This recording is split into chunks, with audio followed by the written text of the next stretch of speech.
जिंदगी में परेशानी दूर दूर तक भटकती भी नजर नहीं आएगी।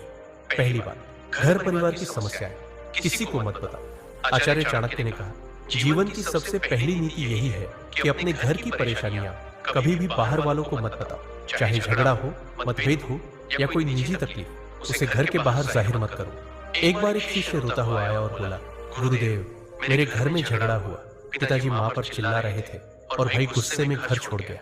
मैंने ये बात अपने दोस्तों को बता दी। चाणक्य ने गंभीर स्वर में कहा, पुत्र, जब तुम अपने घर की दरारें बाहर दिखाते हो तो लोग उन्हें जोड़ने नहीं और अधिक फाड़ने लगते हैं। लोग करुणा नहीं, कथा चाहते हैं। फिर उन्होंने एक कहानी सुनाई। एक गांव में दो भाई रोज झगड़ते थे। एक दिन बड़े भाई ने पंचायत में छोटे भाई की बुराई कर दी। नतीजा, पूरे परिवार की इज्जत गिर गई। लोग बच्चों से दूरी बनाने लगे। घर की बात बाहर निकली नहीं कि संबंधों की मर्यादा भस्म हो जाती है, विश्वास चकनाचूर होता है और लोग तुम्हारे दुख को शस्त्र बना लेते हैं। चाणक्य बोले, घर का झगड़ा अगर बाहर गया तो वह घर की नींव डगमगा देता है। संबंध यदि बाहरी दृष्टि में आए तो उनका मान मिट जाता है।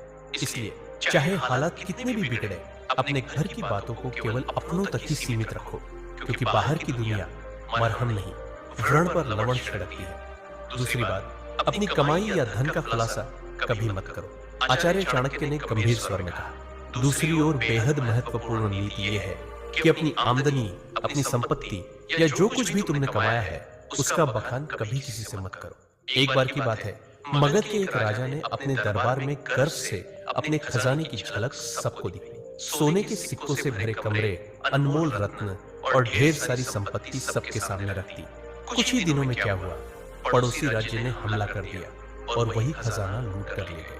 चाणक्य बोले, धन जितना गुप्त हो उतना ही सुरक्षित होता है। उसकी दिखावट करना, अपने आप को चोरों और जलने वालों के सामने खड़ा करना है। फिर उन्होंने शिष्यों से पूछा, पुत्रों, क्या तुमने कभी देखा है कि अमीर लोग अपनी सच्ची कमाई सबको बताते हैं?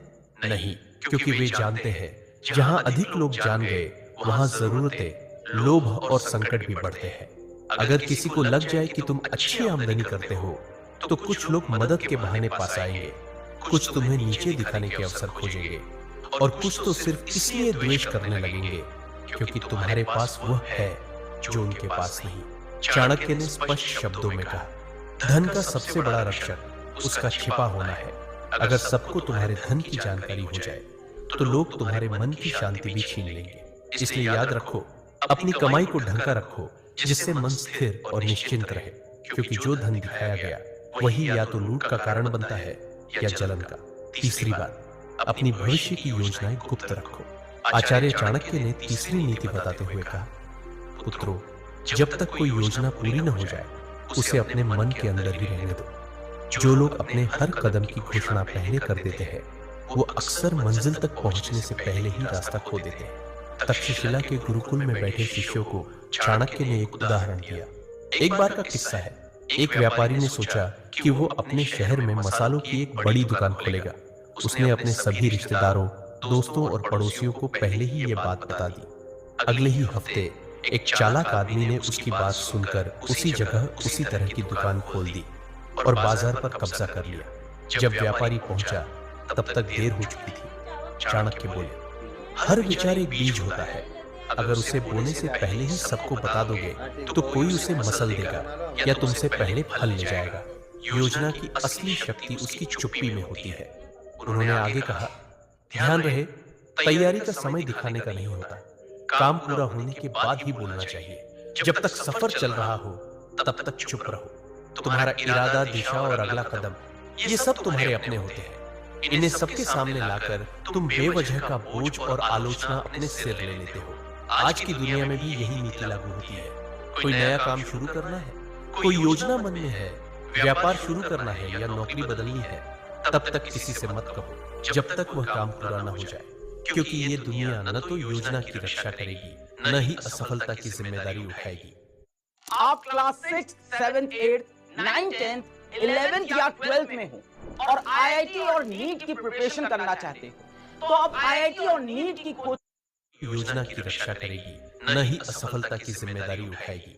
चौथी बात, अपनी कमजोरियां किसी को मत बताओ। आचार्य चाणक्य ने गंभीर स्वर में कहा, पुत्रों, जिस दिन तुमने अपनी कमजोरी किसी और को बताई, उसी दिन तुमने हार की पहली सीढ़ी चढ़ी। तक्षशिला के गुरुकुल में एक दिन एक शिष्य ने पूछा, गुरुदेव, अगर हम किसी अपने को अपनी पीड़ा, डर या कमजोरी बता दें तो क्या वो हमें समझेगा नहीं?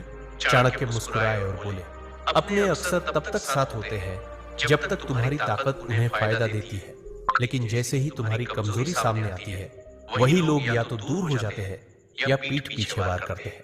उन्होंने एक कहानी सुनाई। एक योद्धा था जो तीरों से डरता था। उसने अपने सबसे करीबी साथी से कहा, अगर युद्ध में तीर चलने लगे तो मुझे पीछे कर देना, मुझे डर लगता है। कुछ समय बाद वही साथी शत्रु से जा मिला और युद्ध में सबसे पहले तीर उसी योद्धा की ओर चलवाए, क्योंकि उसे पता था कहां वार करना है, और वह योद्धा बिना लड़े धराशायी हो गया। चाणक्य बोले, कमजोरी तब तक ताकत है जब तक केवल तुम्हें पता हो। जिस दिन वह किसी और को पता चल गई, वह तुम्हारे विरुद्ध सबसे तेज अस्त्र बन जाती है। उन्होंने चंद्रगुप्त की ओर देखकर कहा, राजा वही होता है जो अपने डर को तलवार में छिपा ले और चेहरे की मुस्कान में अपने घावों को भी छुपा ले। तो याद रखो मेरे दोस्त, अपने डर, अपनी तकलीफें, पुराने घाव, इन्हें अपने भीतर रखो, क्योंकि दुनिया में बहुत से लोग मदद नहीं करते, हार का तमाशा देखने के लिए खड़े रहते हैं। पांचवी बात, अपने दान का बखान मत करो। आचार्य चाणक्य मुस्कुराए और बोले, पुत्रों, जो दान जुबान से बोला जाए वो पुण्य नहीं, अहंकार का प्रदर्शन होता है। गुरुकुल में बैठे शिष्यों ने प्रश्न किया, गुरुदेव, अगर हमने किसी गरीब की मदद की, किसी भूखे को भोजन दिया या किसी छात्र को शिक्षा के लिए सहायता दी, तो क्या ये बताना गलत है?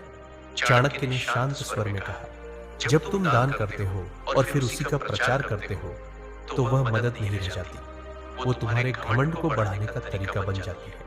उन्होंने चंद्रगुप्त को संबोधित करते हुए कहा, एक बार एक राजा ने दरबार में घोषणा की, मैंने इस वर्ष 100 गायें ब्राह्मणों को दान दी है।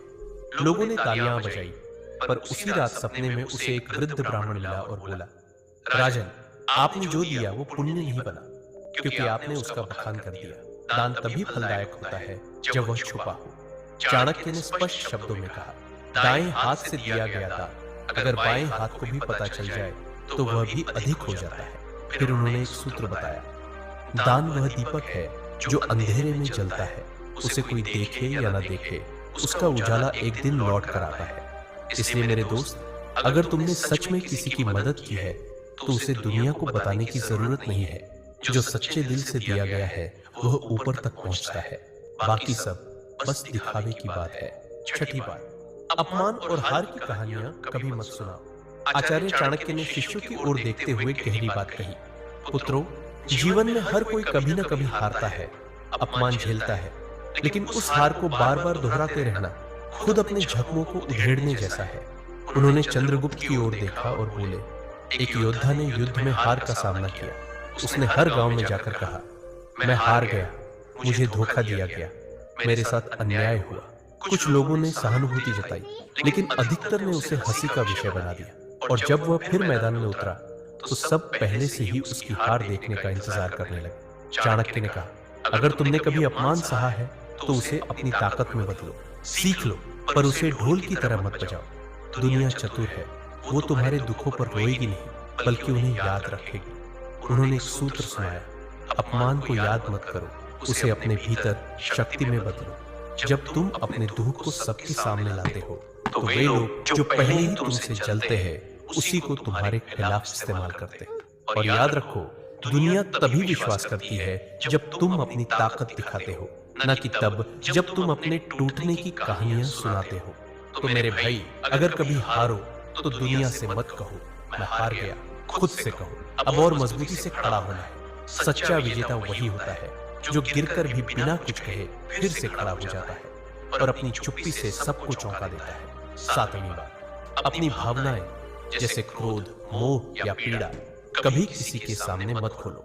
आचार्य चाणक्य ने सभी शिष्यों की ओर देखा और गंभीर स्वर में बोले, मनुष्य का सबसे बड़ा रहस्य उसका मन होता है, और जो हर किसी के सामने अपना मन खोल देता है वह सबसे पहले टूटता है। उन्होंने कहा, जब तुम रोते हो, क्रोधित होते हो या मोह में फंसते हो और इन्हें दूसरों से साझा करते हो तो लोग सहानुभूति नहीं, गणना करते हैं। वे सोचते हैं कि तुम्हारी कमजोरी कहाँ है, और कैसे तुम्हें वहीं से तोड़ा जा सकता है। अगर तुमने किसी से कहा कि तुम किससे नाराज हो, तो वो बात तुम्हारे शत्रुओं तक पहुंच सकती है। अगर तुमने किसी को बताया कि तुम किससे मोह रखते हो, वही लोग उस मोह को तोड़ने की कोशिश करेंगे। और अगर तुमने अपनी पीड़ा जाहिर की, तो लोग उसका हल नहीं फायदा सोचेंगे। फिर चाणक्य ने समझाया, भावनाएं भी उसी तरह होती हैं जैसे धन, जो सबके सामने आ जाए उसका मूल्य घट जाता है, पर जो भीतर सहेज ली जाए वही ताकत बनती है। उन्होंने चंद्रगुप्त से कहा, राजा वही होता है जो भीतर आग बनकर जले, लेकिन बाहर से